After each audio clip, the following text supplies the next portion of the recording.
Hello everyone, welcome to Kramer's Corner. I hope all of you are doing well and enjoying the warm weather. But if you decide to be creative and come hang out with me today or sometime this week, I would really appreciate your time. So what we're going to do today is we're actually going to talk about an artist named Pablo Picasso.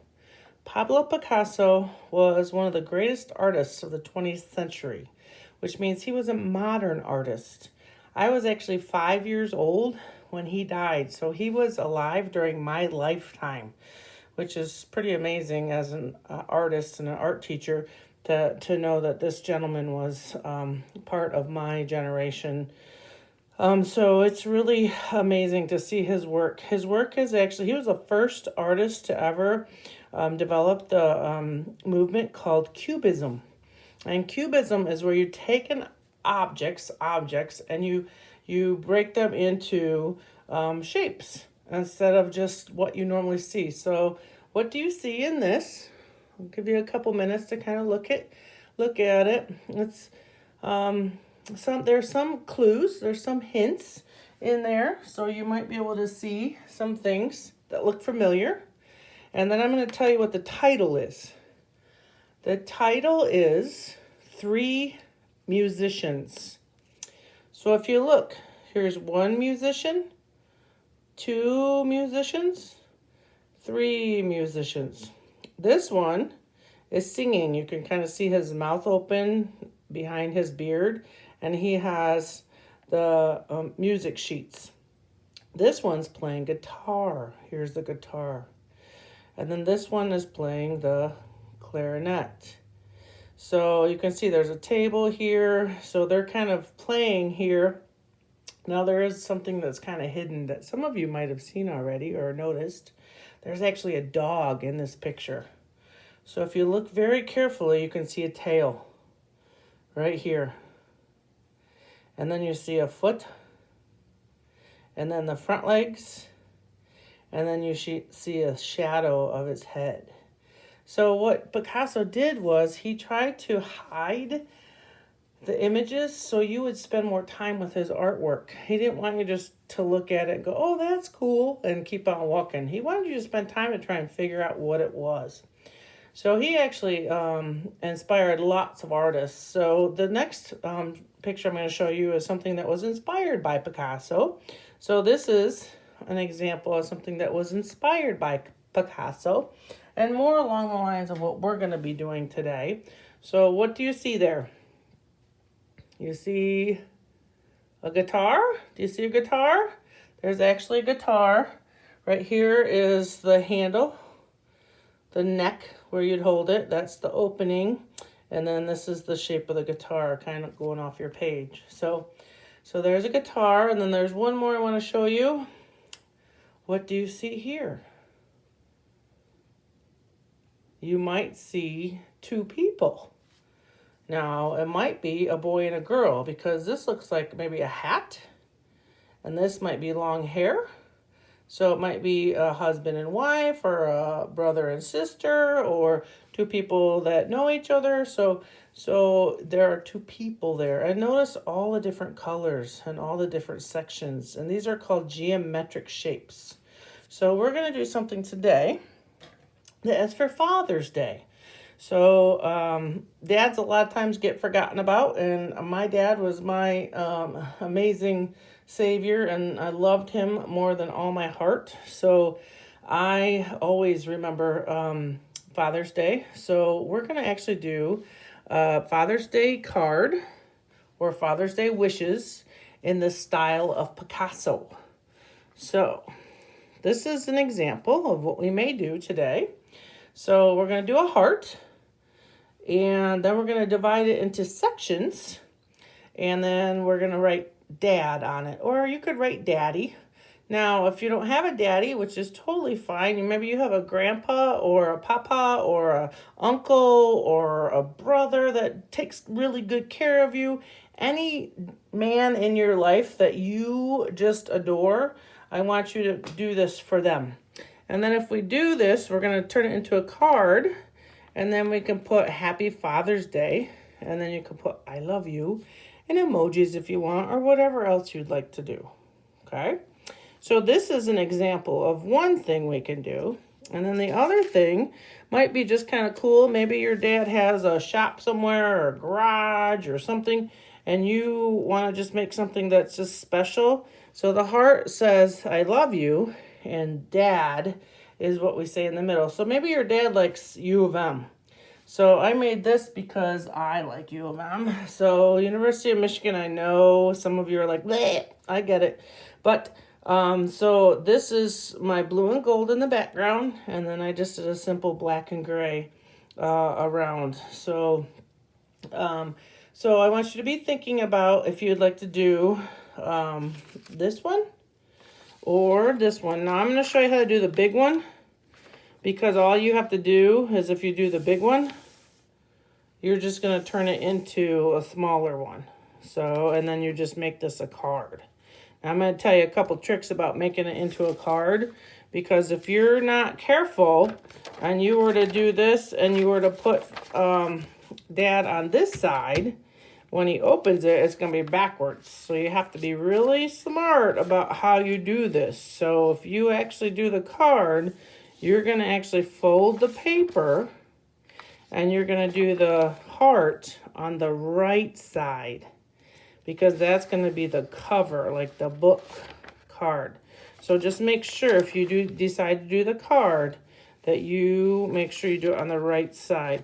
Now, you will also want to do, if you're doing marker or something like that, make sure you have a placemat in here, because that will go through to the next page. Or if you have a placemat, you can just open it up and work on it like this. So either way, just make sure if you do have it folded, you put something inside here, especially if you use marker. So marker is going to be a little messier just because it goes through the paper. You can see how if I hadn't had my placemat inside here, I would have gone through the paper. Okay, so I'm going to show you how to do this. It's actually really easy, and you guys all, kindergarten through 100 years old, can do this. So what we're going to do first is we're going to start with our eraser first. So you're going to need a pencil and then something to color with. And then I also like to have something to outline with. So at the very end, we're going to need a black marker or black crayon. So if you have a black marker, that's the very end. Or if you have a black crayon, and I broke mine, so here's my black crayon. So you need to have something to outline with when we're all done. Okay, we're not going to do that until the very end. So what we're going to do first is, as you guys know, in my class, always, we draw with eraser first. So you can take your paper horizontal or vertical. I'll do this one horizontal since I did this one vertical, just so you can see the difference. So here's my vertical, and I'll do this one horizontal. Either way is fine. Doesn't make any difference. So what I like to do is think about a candy cane, and I'm going to start here, and I'm going to take my eraser, make a nice big candy cane. So see how I have like a candy cane from Christmas time? Nice curve like that. And then I'm just going to try my best to match the candy cane on the other side. And your paper is going to be a little troublesome. And it does that because, you know, it's just paper. So what you want to do is try your best to get your heart. Now, if you don't like it, wipe it away and start all over again. And then if you made something like this, that would be way too small. So we don't want something that teeny tiny. Unless you're going to do something where maybe you have a smaller heart and you say Happy Father's Day across the top here. You could do something like that. You can change this and do whatever you want. So it's totally up to you. I'm just giving you the inspiration. You get to do what you want with it. So I see I like that side, but I don't like this side. So I'm going to redo this side and make this a little bit bigger. Yeah, I like that better. So then I'm going to do my heart, and then what I'm going to do is trace right on top of the eraser with my pencil. We've talked about this since most of you guys have been in kindergarten, and kindergartners, think we got that far this year. So I have my heart, nice and big. And then what I'm going to do, in order to turn this into Picasso, I'm going to start dividing it. So the number we're looking for is 7.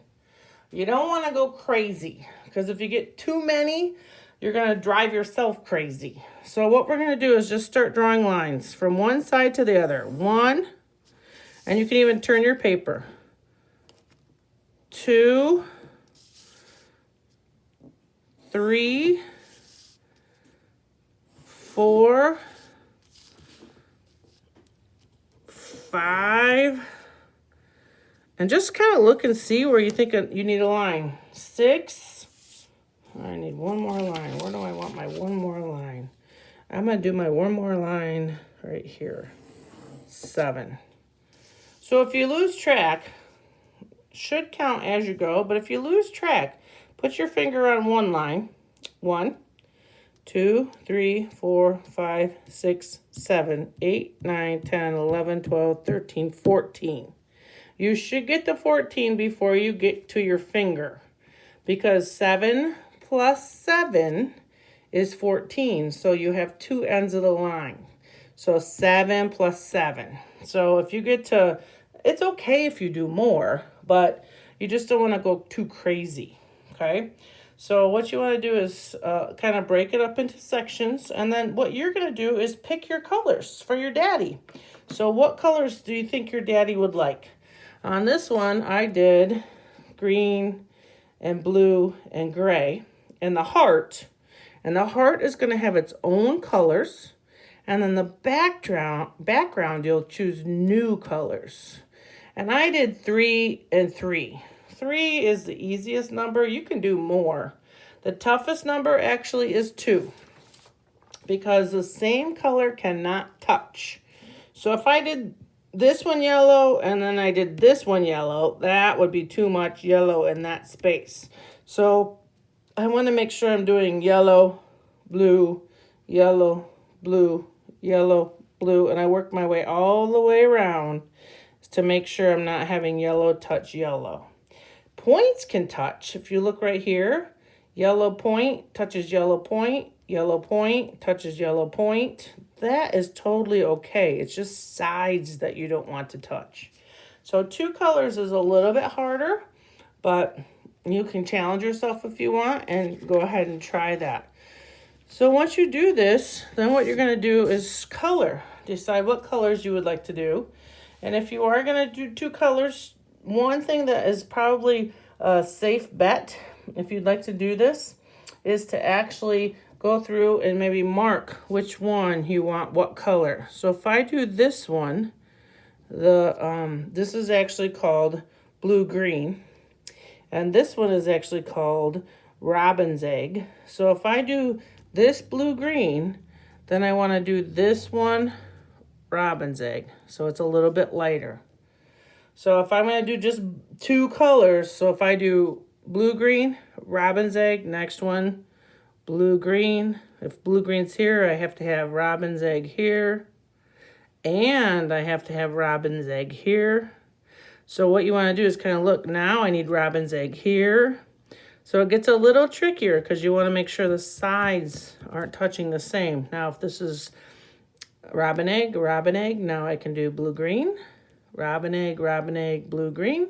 If this is blue-green, then I have to go over here and do robin egg, and then blue-green, and then robin egg, and then blue-green, and robin egg, and blue-green, and robin egg is next to blue-green. So now I have to look and see the little triangle in the middle, robin egg, robin egg, robin egg. So guess what has to be in here? Blue-green. And then right here I have robin egg, robin egg. So this has to be blue-green also, and I like to actually outline it first and then color it in. So when you look at this, you can kind of figure out if this is robin or this is blue-green and this is blue-green. Now I got to sneak in here and do robin egg, and the points are going to touch. So here's robin egg, that's totally okay. And then I'm going to come over here and do this one blue-green. So these two colors are really close together. You may not be able to tell on the video that they're different colors, but they are. So here I have my robin egg, and I like to just kind of outline it and then color it in nice and neat. Make sure I get inside my shape. So you can start to see how I'm going to create this Picasso image. And then I'm going to color this in and do the best I can coloring inside my shapes. These are geometric shapes. And then if you look, now I have blue, green, and blue, green. So, so you're going to choose whatever colors you would like to do. And then when you're all done, you're going to take your black crayon. If you're using crayon, you need to use a black crayon with crayon. You can't use marker with crayon. Marker and crayon don't get along. So the only way you could use marker to outline is if you did that first, if you're using crayon. So I could have outlined this first with black marker and then traced it. So what I want to do, once I'm all done, is take my black crayon and then I'm going to start tracing. So I'm going to take my black crayon and I'm going to trace right on my line. Trace right on my line. And sometimes you have to go a little bit harder where there's already color. Well, that's okay. And then once you're done tracing, you're going to write Dad or Daddy or Papa or Grandpa or Uncle John, whatever it is, whoever you're making this for. So you're going to take your line and make sure you trace it nice and dark all the way across. And then you're going to write D, A, D, nice and dark. And then I like to actually double this and make it darker when I do my dad. So I like to make this nice and dark. I'm pressing really hard, so I'm breaking my crayons, but it's okay. Now I have two for the price of one. So I'm going to go here and make this really nice and dark. And go through here and make this really nice and dark. So after you have that done, then you'll have a completed project that you can give to Daddy. So you're going to do the color the heart first. Pick your colors for the heart. And then pick your colors for the background. And if you're going to do a card, you just fold a piece of paper. Fold. And then work on the right side. And only do Dad on the right side, especially if you're using markers because they bleed through. And then you can open it up and write something to your daddy. So I hope you guys all get a chance to do this and give something special to your daddy or grandpa or uncle and share the love. Father's Day is coming up in the next couple weeks. Look on your calendar. I forgot to look and see what day it is. It's always right around my birthday. My birthday is the 17th, so I think it's 18, 19. It might be like the 21st. So check on the calendar and see if it's the 21st. I think it is. So I'm sorry, I forgot to check that. I just know it's around my birthday. So I hope all of you have a wonderful, wonderful summer. And you get a chance to swim and play and be amazing leaders like I know you are. So I miss all of you, and I hope all of you are doing well. Kisses, and I love you.